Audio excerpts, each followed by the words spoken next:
It all comes down to one-on-one relationships and one-on-one interactions. That's the only way we make a change. Legislation is okay, but it really doesn't change what's in the heart and the mind. And it has to be you and I, as Lamont said, coming to a point where we see eye to eye and we agree.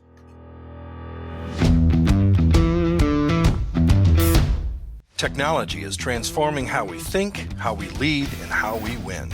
From Intervision, this is Status Go, the show helping IT leaders move beyond the status quo, master their craft, and propel their IT vision. Welcome to this very special edition of Status Go. I'm your host, Jeff Tunn. Today's episode kicks off a series of conversations we will be having on this program on the topic of race. Unrest has swept across our country in the wake of George Floyd's death in Minneapolis. For many, it has raised the issue of race to a level of awareness never before seen. Personally, it has forced me to confront my own inaction. And as a company, Intervision is committed to listening, learning, taking action, and amplifying the voices of our Black colleagues and peers. It is not lost on me that I am a white host representing a predominantly white company in an essentially white industry. In fact, the percentage of Black people employed in the tech industry is an abysmal 8%. In order to create real sustainable change, we must start having these conversations. We have to be willing to get uncomfortable, to get out of our echo chambers, to admit we can and must do better. Today, I am joined by two tremendous leaders. Lamont Hatcher is the founder and CEO of AIS, an IT managed service provider focused on the small business space. Wayne Patrick is a serial entrepreneur and investor. He now serves as the Chief Revenue Officer for AIS. Welcome to the show, gentlemen. Thanks, Jeff. Thank you, Jeff. It's good to be here. Likewise. I'm really looking forward to this conversation, and I appreciate you being on the show. But before we dive in, I want to ask each of you, how are you? And I really mean that. How are you? 2020 has been a year filled with chaos. How are you both doing? Lamont, let's start with you. So you are correct when you say 2020 has been a year filled with chaos because, like, I'm a very non-emotional person, but emotionally, I've basically been all over the place, right? So Yeah. you go from very upset to disappointed to sad to angry to more angry, and then the helpless. And me being an entrepreneurs, we're pretty much control freaks, right? Which is why we're entrepreneurs. So for me to feel helpless, that's worse than all the other emotions combined. Yeah. The good thing is that, as time has passed a little bit, I'm a little bit more hopeful. And that's really because of people like yourself and just the many peers, colleagues I've had that have really reached out to learn more, encourage me, and just really allow me to learn from them as well by expressing their own thoughts and perspectives. So all over the place is how I'd summarize your answer. Yeah. Thank you for that, Lamont, and I can definitely empathize and feel that. And Wayne, how about you? How are you doing? Well, I definitely can say that I echo all of the things that Lamont said as well. I tend to be a pretty focused and driven person as well, and I've had all of those same emotions. And in fact, Lamont and I have kind of been through that roller coaster cycle together on some occasions, so I definitely understand what he's talking about. For me, though, I would say that this is sort of deja vu. As you know, I'm a older guy, seasoned, I like to call it. Yes, And yes. I've kind of been through these kinds of scenarios, not necessarily the COVID, but the unrest and the racial stress and strife through the 60s. And the 60s were not only a time that had the racial unrest, but they had Vietnam. So we kind of had the double whammy there again. And those were very turbulent and challenging times that caused the country to grow and move forward. And I am trying to be very hopeful and expecting that the actions and events of today cause the country to do that same thing, to expand and to grow and get better and go beyond itself. And then lastly, I always look at it like this, that, the last several months have been somewhat like living in the twilight zone. Absolutely no doubt about that. Uh-huh. But we need to remember that this too shall pass. And Right. one day we'll all look back on this and we're going to say to ourselves, hey, Jeff, hey, Lamont, do you remember when? And we'll all Yeah. laugh. And we'll all have grown. I mean, I think Absolutely. that's the point, right? We'll all have grown and learned and become better for it, I think. I agree. There's many aspects of this issue that we could dive into, but I think there are two sides of this, or 2 points of this, that are unique to our audience of CIOs and senior IT leaders. And that is, as technology leaders, we are responsible for building, developing, and leading teams. Part of that responsibility is ensuring our teams and our broader organizations are diverse and inclusive. The other aspect is the racism and bias in the technology itself, whether consciously or unconsciously introduced into our applications via code or data. Lamont, I'd love to start with the first aspect. I know you and I've had several conversations about this, about building, developing, and leading teams. And I'd love for you to think back across your career and the teams you've been on and what has been your experience. When have you felt part of an inclusive environment? And maybe share when you haven't felt a part of one. Sure. So for me, my individual experience, I've really been blessed. As I think back over the course of my career, I've been exposed to tremendous leaders, and I believe tremendous leaders really believe in diversity. So over the course of my career, I went from sports with USA Track and Field to consulting and working with Eddie Rivers, who at that time was a MBE, and then working as a CIO in an extremely diverse environment to owning and creating my own. So I've really been fortunate over the course of my career that I've always just about been in diverse organizations. The only time that I've ever really felt excluded would be the like conferences, seminars, etc., where you might go and there are 50 people in the room Mm. and there are maybe two minorities. Yeah. You're on opposite sides of the room almost waving at each other, right? So Yeah. Yeah. that's Yeah. the only time that I've really felt excluded. But I'm sure Wayne's got a totally different perspective than myself. Well, because as he mentioned, he is older, so he's had broader experience. So Wayne, same question to you. When have you felt included, and perhaps when were you made to feel excluded? Yeah, and if you'll allow me, let me tell a couple of stories. And I'm a Absolutely. story guy, so I want to take us all the way back to the beginning. And you're right, Lamont. I've got different perspective in some ways, but a similar perspective as well. And when we get up to that point, you'll know and recognize it. So I started out as a student at Rose Holman over in Terre Haute. And for me, that was the very first time that I had been out of a quote unquote segregated environment, because I grew up in segregated America. And here's the interesting experience that I had and what my introduction to that environment was. When I got there with my father, my roommate, who was white, and his parents were already in the room. His mother was sitting on his bed. When my father and I walked into the room, the woman literally leaped and transported herself across the room to behind her husband. She looked at her husband, she looked at her son, and she said, "My son is not going to room with any in." They grabbed his stuff, walked out the room, and went down to admissions. I ended up not having a roommate for my entire freshman year. Oh, Now, Wow.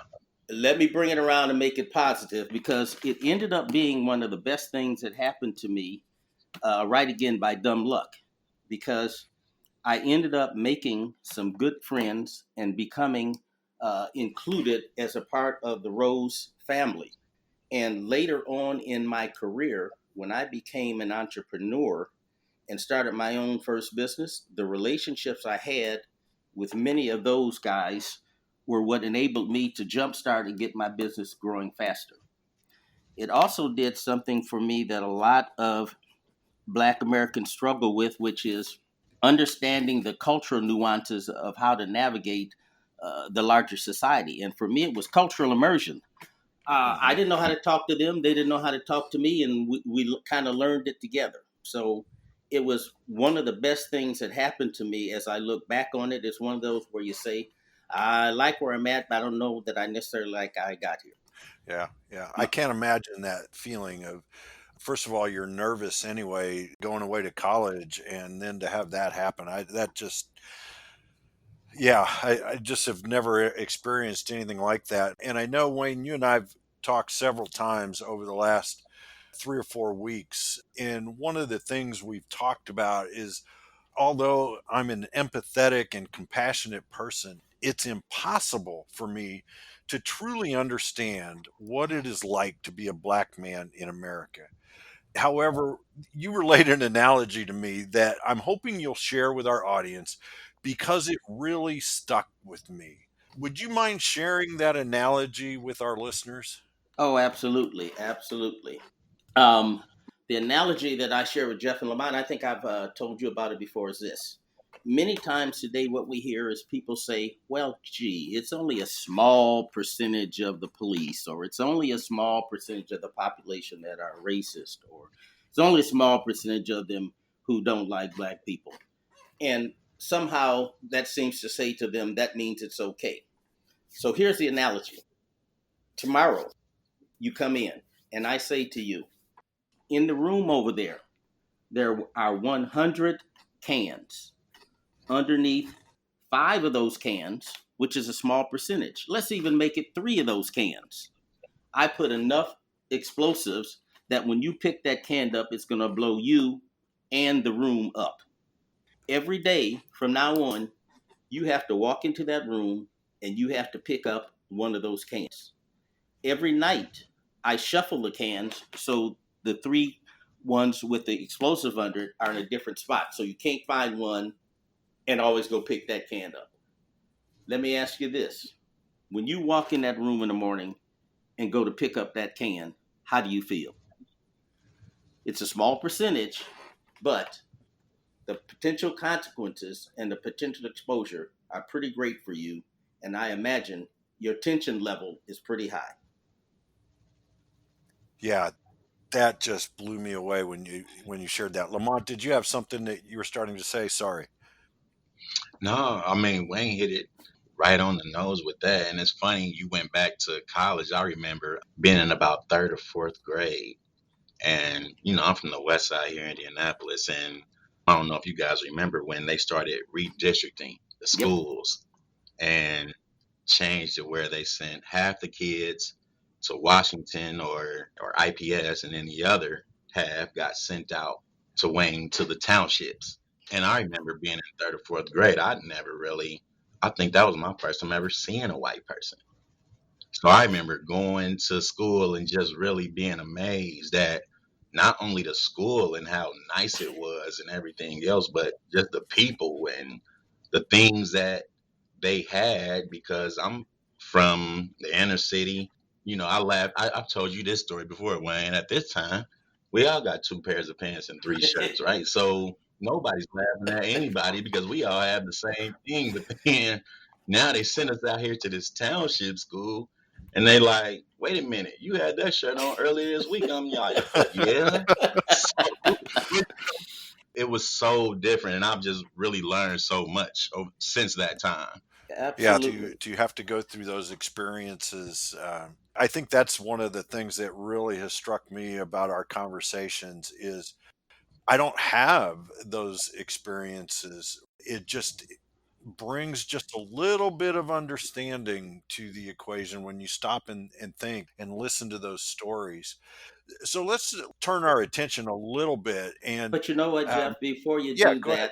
that, let me say really quickly that it wasn't all negative. And like Lamont, I have had some positive experiences.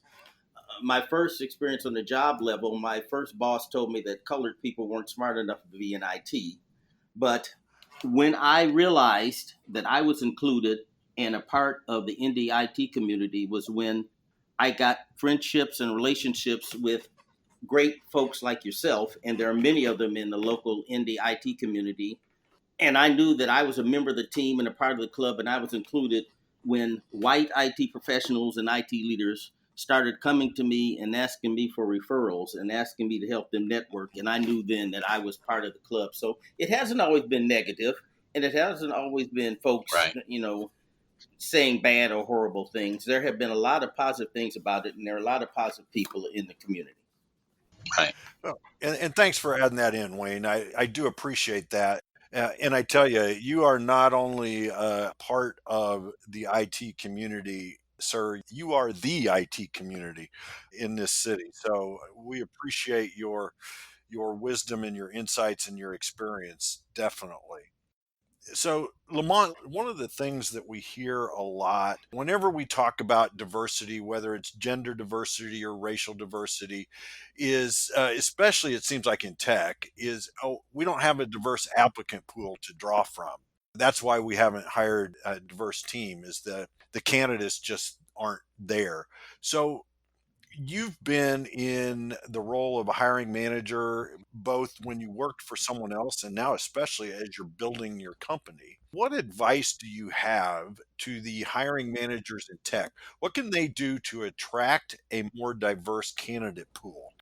Sure. So my advice would be to continue to do the exact same things you're doing now with a slight change.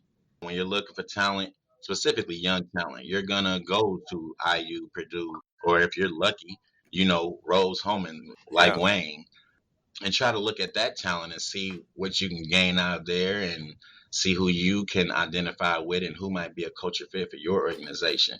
You're doing the same things, only now you're gonna add a little bit of diversity to it, right? So you look at organizations like BDPA, and you're gonna go there and you'll see kids in high school, college, all over the country. They're majoring in STEM and very, very talented young minorities. You go over there, you meet them, maybe you have some sort of organizational sponsorship. They'll bring the kids over to you based on what you're looking for. And now you get to form those relationships and bring them on and talk about your company. And maybe when roles open up, maybe give them a shot at it. But it's basically the same approach, minor adjustments.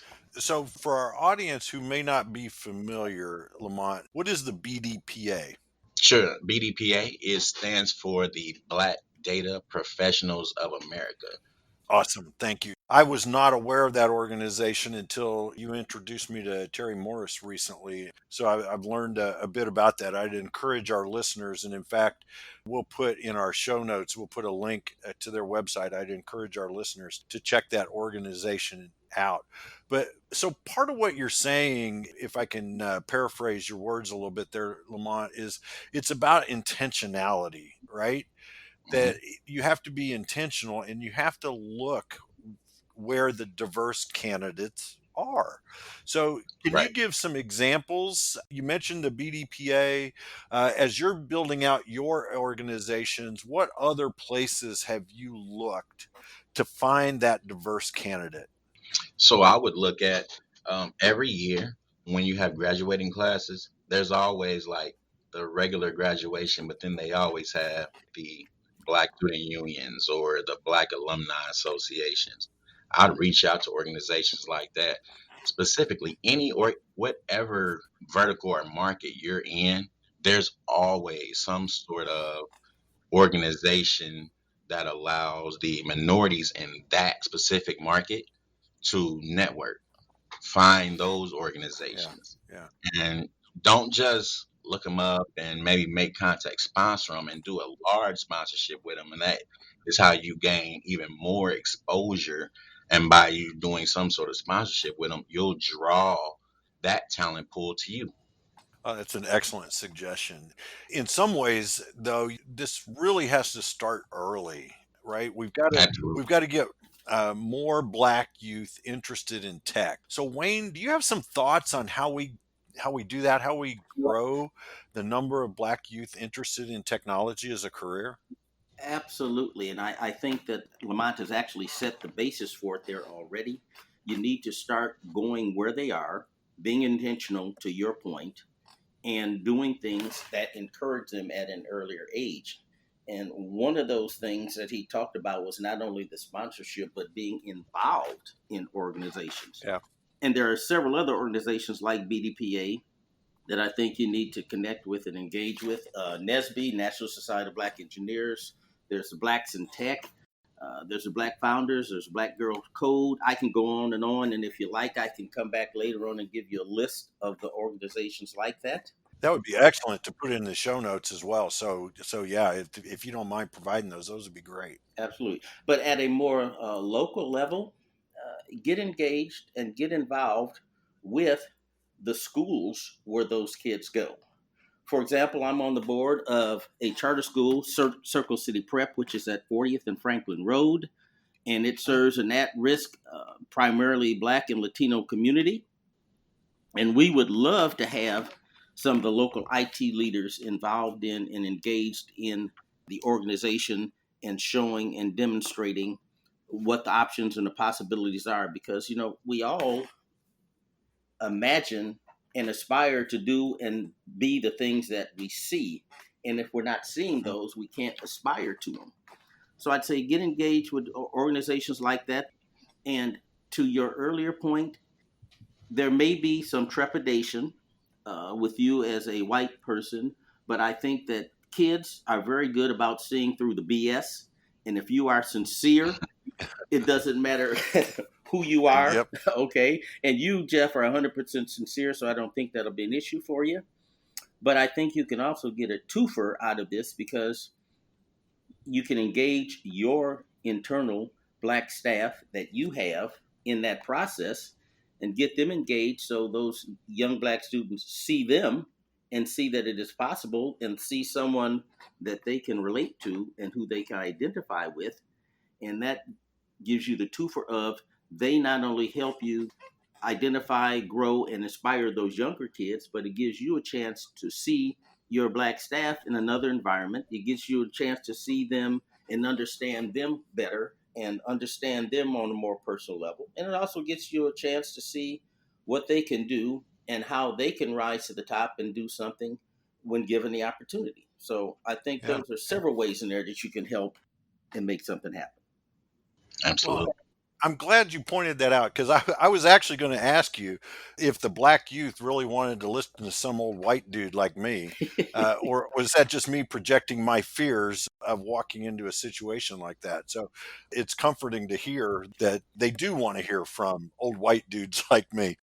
Lamont, would you have anything to add to Wayne's thoughts about how do we gain more interest in the Black youth in tech as a career?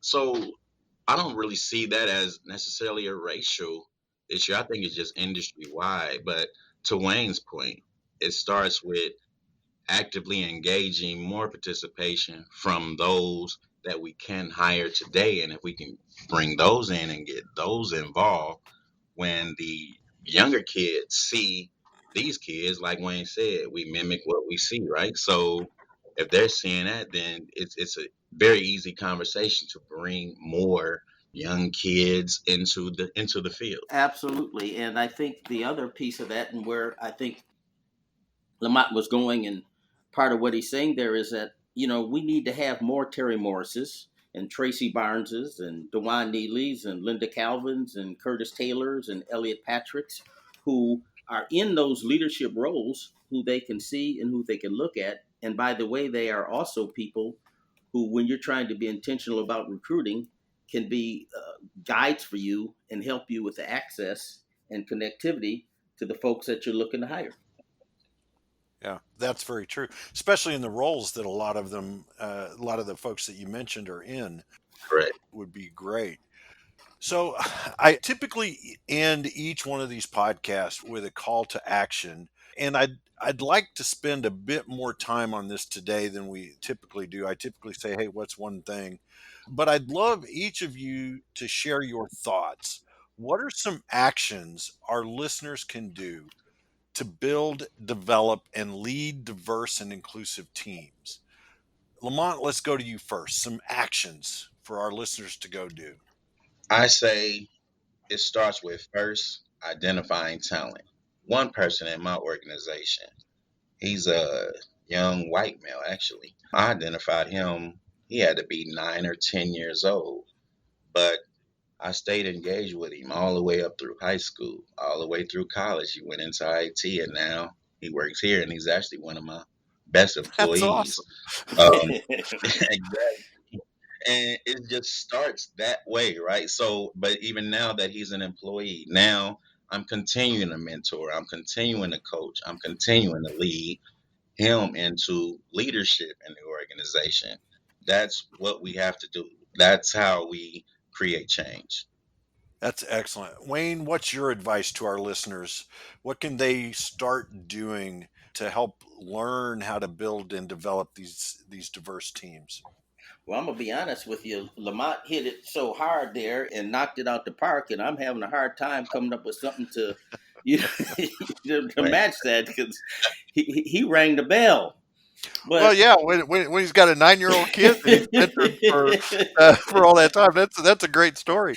but I think the big thing is use your influence and use your connectivity within and without the organization to communicate with and influence others who maybe are not as informed or aware as you are, and help them to see and understand the value and the benefit of diversity and why it is important. And I think the focus really has to be on talking to those who you either hear say things or do things that show you that maybe that isn't where their heart is and they really are not on board yet. Yeah, Those are the folks that you got to talk to. And I think it's important for us to understand that we have to understand them. You can't convince me to change my mind with logic that resonates with your perspective. You have to right. understand my perspective and give Yeah, me logic that resonates in my perspective. So yeah, it's the Right. yeah, dialogue and communication with those folks who you will be able to influence and you will be able to change and who you will be able to help bring along. yeah, yeah. That works in marriage too, by the way, Wayne. No doubt. So I know we didn't get to the other unique aspect of being a leader in tech that I talked about at the outset of the show, and that is the bias in technology itself. So before we close, I'd love to get your initial thoughts on the topic. Lamont, what can we do to ensure our applications are as unbiased as possible? Well, to me, that's another just cut to the chase on it. And when you want more diverse applications or software, include more diversity in the teams that are actually creating it, and not just from a racial perspective. Women as well. The more diverse your team, the better the application will be over time. Yeah. Anyway. That's a great point, Lamont. If you have a diverse team, almost by extension, your application begins to have to be more diverse and more inclusive as you're building it. That is great advice. Wayne, anything to add to that? How do we ensure our applications are as unbiased as possible?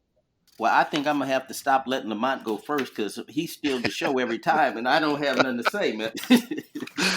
That's never been a problem, dude. But I think he's spot on, and I think going along with that, when we look to build applications, we need to include diversity in the subject set and the study set and our Hmm. diligence so that we aren't just having those folks involved in the build stage, but they are also involved in the design stage Yeah, yeah. and also involved on the backside. It's kind of like I can't think of the guys that call you on the phone and do the consumer surveys, but Oh, if you yeah, don't yeah. you don't call and talk to any of the diverse people, you're not going to get any feedback that tells you, yeah, this application is biased. So include them in the testing of the applications and the product as well. Yeah, great advice. Lamont, Wayne, this has been a fantastic conversation, and I can't tell you how much it means to me personally that you've taken the time out of your day to talk with me, to educate me, but also to educate our listeners and share your perspective. So thank you both so very, very much for doing this today. No, I say thank you. My thought on that is we both appreciate your desire to know more. The only way we can really understand each other is by learning and really actively listening to each other's own individual experiences and perspective. And I just appreciate that you want to use your platform to actually listen to both Wayne and I's opinions. Absolutely. And Jeff, I want to thank you, as Lamont did, for the opportunity to be a part of the discussion. I learned some things from you, and I learned some things from Lamont, and I hope the same is true for both of you. But I also want to say, and I want to emphasize to you again, that it is relationships with and interactions with good and committed people like yourself and many others that I've come to know in the IT community who give me hope and let me know that another better way is possible. And not only is it possible, but we are actually living it and doing it. So I thank you for being that person and for giving us this opportunity. It all comes down to one-on-one relationships and one-on-one interactions. That's the only way we make a change. Legislation is okay, but it really doesn't change what's in the heart and the mind. And it has to be you and I, as Lamont said, coming to a point where we see eye to eye and we agree. Absolutely. Well, I thank you for those words, both Lamont and Wayne, and thank you again for your time. To our listeners, if you have a question or want to learn more, go to intervision.com. The show notes will provide links and contact information. And I think we're going to include some links in those show notes of places where you can go to get involved and places where you can find diverse candidate pools as we've discussed today. This is Jeff Tunn for Lamont Hatcher and Wayne Patrick. Thank you very much for listening. You've been listening to the Status Go podcast. You can subscribe on iTunes or get more information at intervision.com. If you'd like to contribute to the conversation, find Intervision on Facebook, LinkedIn, or Twitter. Thank you for listening. Until next time.